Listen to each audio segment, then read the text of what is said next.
धनंजय गिरि जी, पहला नंबर आज मेहमानों में जुड़ने का आप ही का लगा है और पहला नंबर तो बनता है क्योंकि तीनों ही राज्यों में अब मुख्यमंत्री के चेहरे का ऐलान हो चुका है। सबसे पहले क्या आपके जरिए 2024 में बीजेपी की रणनीति, एक तरफ आदिवासी, दूसरी तरफ दलित और तीसरी तरफ सवर्ण चेहरा, 2024 में एक बड़े वोट बैंक को साधने की कोशिश के तौर पर नजर आता है? देखिए, नरेंद्र मोदी जी बापू और बाबा साहेब दोनों के युग्म स्वरूप हैं, दोनों का जुड़ाव है। विपक्ष छाती पीट रहा है, अब आगे क्या करें। मोदी जी विपक्ष को सहलाने का भी अवसर नहीं देते हैं। विपक्ष को एक चोट लगी है। सामाजिक समरसता के मोदी जी बड़े अभियंता हैं, इनकी अभियांत्रिकी को समझना विपक्ष के लिए मुश्किल है। विपक्ष का यह डिप्लोमा कोर्स जो है वो मोदी टेक के सामने बहुत छोटा है। विपक्ष का वंचित प्रेम केवल वाचन का प्रेम है। विपक्ष सिर्फ वाचन में इन चीजों को रखता है, यह कर्मणा कभी रहा ही नहीं। मोदी एक मूवमेंट का नाम है जहां केवल करना करना और केवल करना। हम जाति गिनने वाले लोग नहीं, बल्कि गर्व प्रदान करने वाले लोग हैं।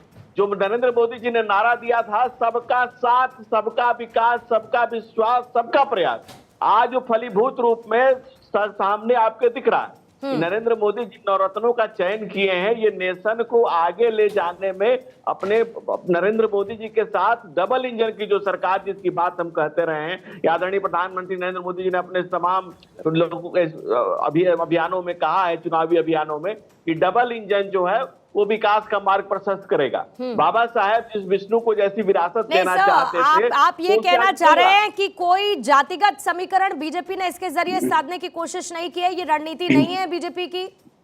नहीं, मैं तो ये कह रहा हूं आपसे कि जो कांग्रेस का जो इन्फेक्शन है, मोदी जी के इंजेक्शन से वो इन्फेक्शन समाप्त हो रहा। इस देश के जो कांग्रेस रूपी इन्फेक्शन है, हम धारा 370 हटाने की बात सोच रहे हैं और सोच हटा दिए, हटा करके खत्म कर दिए। भारत मां के मुकुटमणि से काली मां को समाप्त करके केसर का तिलक लगा दिया और कांग्रेस 370 करोड़ गिनने में व्यस्त है।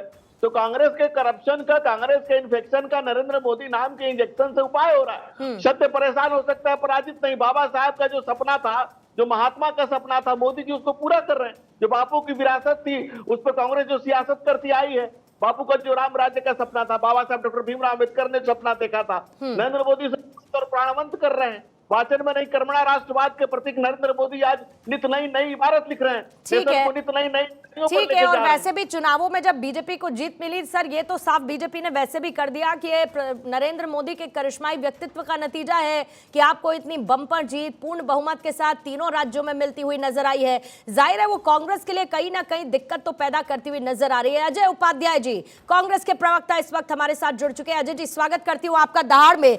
लेकिन एक तरफ जहां पर लोकसभा चुनाव का बीजेपी ने एजेंडा क्लियर कर दिया है, तो दूसरी तरफ प्रधानमंत्री कांग्रेस पर हमलावर हैं, ये कहते हुए कि जब तक कांग्रेस है तब तक मनी हाइस्ट फिक्शन की जरूरत नहीं है।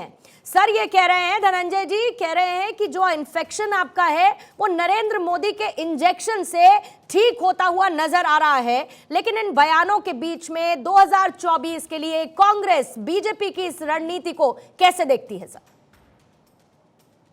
जनता त्रस्त है, मोदी मित्र मस्त है। मोदी जी का नाम जितना जपना है जप लें, लेकिन जनता जनार्दन से नहीं कोई नाता, सभी जगह हावी रहेगा चंता दाता।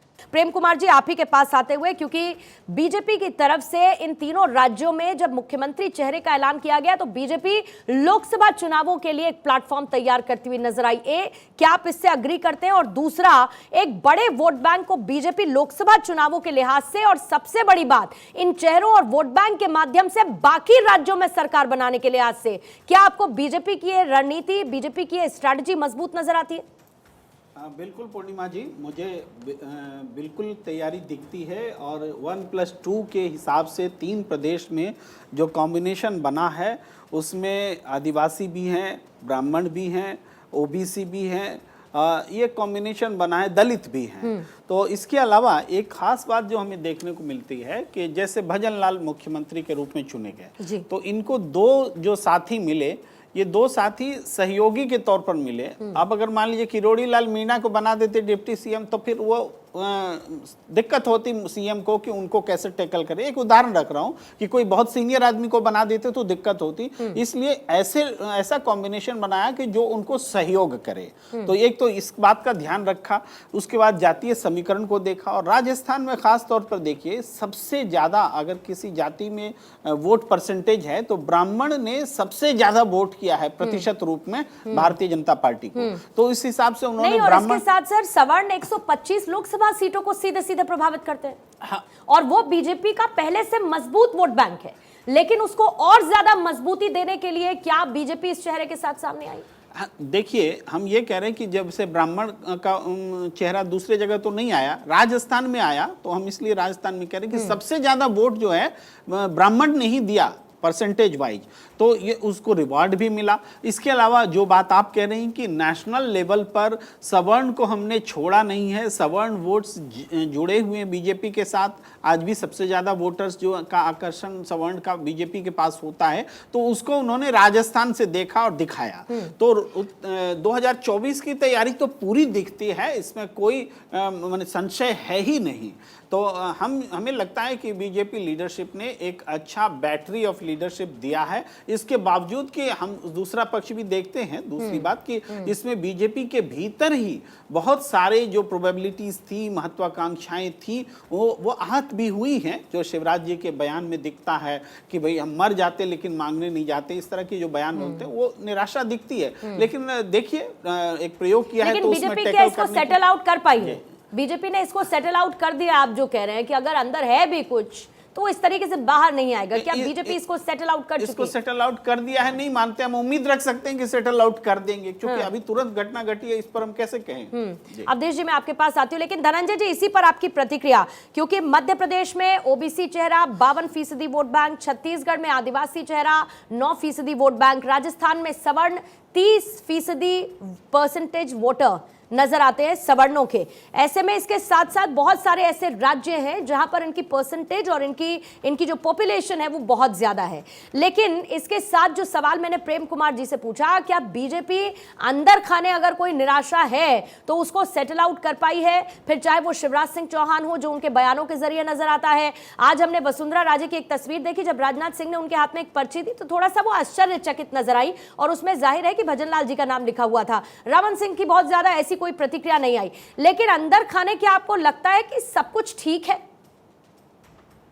पूर्णिमा जी देखिए, भारतीय जनता पार्टी एक कैडर बेस्ड पार्टी है। यहाँ कार्यकर्ता को पता है कि हम दायित्व बोध से बंधे हुए हैं, पद नहीं है, दायित्व बोध से बंधे हुए, और जिस दायित्व का जिस समय में निर्वहन करना है हम कर रहे हैं।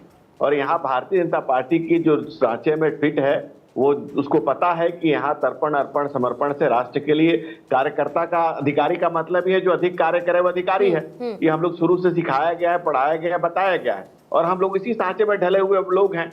अब जो बात कह रही है मानवीय मन है, किसी के क्षणिक कोई प्रभाव हो सकता है, लेकिन कालांतर में या in the long run Bharatiya Janata party का कार्यकर्ता अनुशासन से बंधा हुआ व्यक्ति होता है, और उसे पता है कि जब जो दायित्व दिया जाता है उस दायित्व बोध के साथ वो बंद करके भारतीय जनता पार्टी राष्ट्र के लिए अहरनिश सेवा में समर्पित इदम राष्ट्र इदम न मम के सिद्धांत पर, जो हमारा आदर्श वाक्य है, जो नरेंद्र मोदी जिस तरह से देश का उन्नयन और विकास कर रहे हैं, उसमें उनके साथ कंधे से कंधा मिलाकर एक एक कार्यकर्ता लगा हुआ है। ठीक है।